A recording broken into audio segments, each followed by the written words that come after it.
পাশের বাসার নুসরাত কোনো এক বিচিত্র কারণে আমাকে সব সময় বুঝাতে চায় সে আমার থেকে অনেক উচ্চমানের। মানে আমি যদি হই বাংলার তাজিং ডং, সে নিজেকে বুঝাতে চাইবে নেপালের এভারেস্ট। বাস্তবে তার দিকে এলাকার কোনো কামলা পুলা পাইনও তাকায় না, কিন্তু সে আমাকে বুঝাতে চায় তার অনেক কারেন্ট, তার জন্য ছেলেরা পাগল হয়ে অনেকেই এখন পাগলা গারোতে আছে। নুসরাত মনে করে তার এইসব আচরণে আমি জ্বলে পুড়ে সারকার হয়ে যাই, অথচ আমি জ্বলিও না, পুড়িও না, শুধু মজা নেই। আমাকে জ্বালানোর দৃঢ় সংকল্পে গত রমজানের কোনো একদিন সে আমাকে বেলকনিতে দেখেই কাকে যেন ফোন দিল। ফোন দিয়ে জোর গলায় বলছে, বাবু তোমাদের আজকে ইফতারির আইটেম কি কি? অফাস থেকে কি উত্তর এলো আমি শুনিনি, তবে আমি স্পষ্ট দেখতে পাচ্ছি নুসরাতের মোবাইলে প্রথম থেকেই অফ।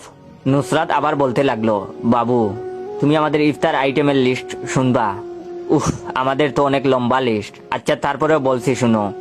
এইবার অনেকটা উচ্চ গলায় নুসরাত বলতে লাগলো, আমরা সাধারণত পাকুড়া, পুঁই পাতার চপ, ডিম চপ, আলুর চপ, বেগুনি, টানা পরোটা, নিমকি, মিষ্টি, সিঙ্গাড়া, আফলাতুন, জাল সমুচা, পানির সমুচা, কিনা সমুচা ইত্যাদি দিয়ে ইফতার করি।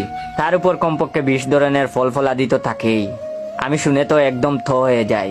যাদের বাসায় একটা মুরগির বাচ্চা জবাই হলে পাড়ার সবাই জানে। ওয়েট, যারা যারা চান আমি রেগুলার ফানি গল্প দেই, তারা অবশ্যই আমার এই ভিডিওটা আপনার 15 জন বন্ধুকে শেয়ার করবেন। ভিডিওতে লাইক কমেন্ট শেয়ার আসলে আমারও গল্প বানানোর আগ্রহটা বেড়ে যায়, তাই দেরি না করে অবশ্যই শেয়ার করবেন। যার ঘরে একটা মুরগির বাচ্চা জবাই হলে পাড়ার সবাই জানে, যার বাপ প্রতিদিন অফিস করে হেঁটে হেঁটে শুধুমাত্র অতি কিপটামির জন্য, সে এইগুলো কি বলে। তারপরেও আমি পরবর্তী বয়ান শোনার জন্য ধৈর্য ধারণ করি।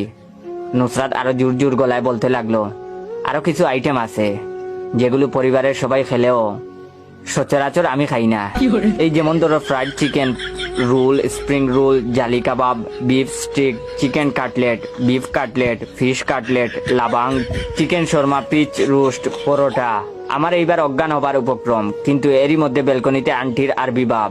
আন্টি এসে নুসরাতকে ধমক দিয়ে বললেন, এই মেয়ে এখানে বসে নষ্ট মোবাইল দিয়ে কার সাথে কথা বলো? তোমাকে না বলছি চুলা আর সেহরিটের টাকা বাদ গুলো বাঁচতে, নইলে কি দিয়ে ইফতার করবে? আমি দূরের নীল আকাশের দিকে তাকাই। আকাশটা স্বচ্ছ দেখালেও নুসরাতের মুখে শরতের কালো মেঘ আমি স্পষ্ট দেখতে পাচ্ছিলাম।